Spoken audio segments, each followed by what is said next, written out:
பெரிய ஐஸ்வர்யவானா இருந்தாலும் சரி, ஒரு பிச்சைக்காரனா இருந்தாலும் சரி, ஆனா எல்லா மனுஷனுக்கும் அவனுடைய மனசுல என்ன தேவைங்க சொல்லுங்க? என்ன தேவை மனசுல? எல்லா மனுஷனுக்கும் என்ன தேவை? நிம்மதி வேணுங்களே. காரு, பங்களா, சொத்து, சுகம் எல்லாமே இருக்கும். ஆனா மனசுல என்ன வேணும்? நிம்மதி வேணும். ஆனா இந்த நிம்மதியை கெடுக்கிறது மனிதனுடைய வாழ்க்கையில என்ன தெரியுங்களா? இந்த நிம்மதியை கெடுக்கிறது பாவம். அல்லேலூயா. இந்த நிம்மதி பங்களா இருக்கும், கார் இருக்கும், சொத்து சுகம் இருக்கும், அவன் பிச்சைக்காரனா இருப்பான், ஒருவேளை சாப்பாடு கிடைக்காது, ஆனா அவனுக்கு கூட நிம்மதி இருக்காது. ஆனா இந்த நிம்மதியை கெடுக்கிறது என்னன்னா பாவம். ஆனா இந்த மனுஷனுடைய வாழ்க்கையில இருந்து அந்த பாவத்தை எடுத்து போட்டவர் ஆண்டவராகிய இயேசு கிறிஸ்து. அல்லேலூயா. உங்க வாழ்க்கையில இன்றைக்கு எல்லா பாவங்களையும் ஆண்டவர் எடுத்து போட்டார். ஏன் தெரியுங்களா?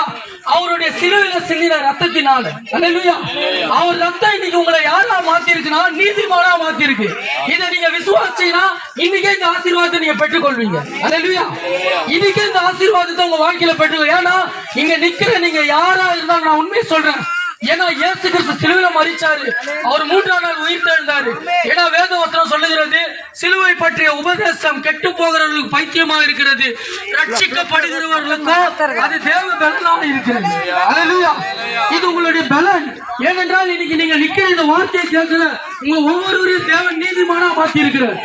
உங்களை யாரா மாத்தி இருக்கிறான்னா கடவுளுடைய பிள்ளைகளா மாத்தி இருக்கிறார். இன்னைக்கு நான் அந்த ஆசீர்வாதத்தை பெற்றதுனாலதான் இன்னைக்கு சென்னையில இருந்து நாங்க வந்து இந்த வார்த்தையை உங்களுக்கு நாங்க சொல்லிக் கொடுத்தோம். இது வரைக்கும் உங்க மனசுல பாவ குற்ற உணர்வு இருக்கும். ஐயோ நான் இந்த மாதிரி தப்பு பண்ணிருக்கிறேன், என்னை யாரு மன்னிப்பா?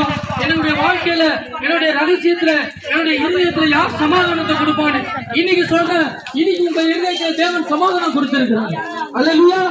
இன்னைக்கு உங்க வாழ்க்கையில ஆண்டவர் சமாதானம் கொடுத்திருக்கிறார். யாரால தெரியுங்களா? இயேசு கிறிஸ்துவோட ரத்தத்தினால. அல்லேலூயா.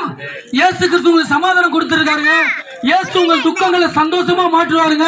இப்போ இன்னொன்று சொல்றேன் பாருங்க, இன்னொரு ஆசீர்வாதம் சொல்றேன். இந்த ஆசீர்வாதம் தெரியுமா? இயேசு கிறிஸ்துவோட தழும்புகளால இன்னைக்கு உங்க நோய்கள் சுகமாயிருக்கு. இயேசுவோட தழும்புகளால இன்னைக்கு உங்க நோய்கள் சுகமாயிருக்கு.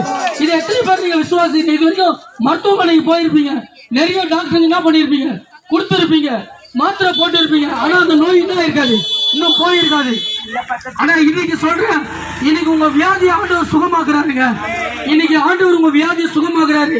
அது சர்க்கரையோ இல்ல பிபியோ இல்ல உங்க உடம்புல உள்ள பயம் என்னன்னா, அது என் பிள்ளைக்கு எப்ப பார்த்தாலும் என்ன ஆகுது, மாசத்துல 10 நாள் உடம்பு சரியில்லாம ஆயிரும், வாழ்க்கையில வருமானமே தங்கல, சம்பாதிக்கிற பணம் எல்லாம் வீணா போகுது, என் வாழ்க்கையில நிம்மதியே இல்லைன்றீங்களா? உங்க வாழ்க்கைக்கு இன்றைக்கு ஆண்டவராகிய இயேசு கிறிஸ்து உங்க வாழ்க்கையை சுகம் கொடுக்குறாருங்க. சுகம் கொடுக்குறாரு. இது உண்மையான வார்த்தை. இப்போ உங்க எல்லாருக்காலும் நான் ஜெபிக்க போறோம். நீங்க விசுவாசிச்சீங்கன்னா கண்களை மூடி அப்படியே இருக்கிற இடத்துல கர்த்தரை போது உங்களை சுகமாக்க போறேன்.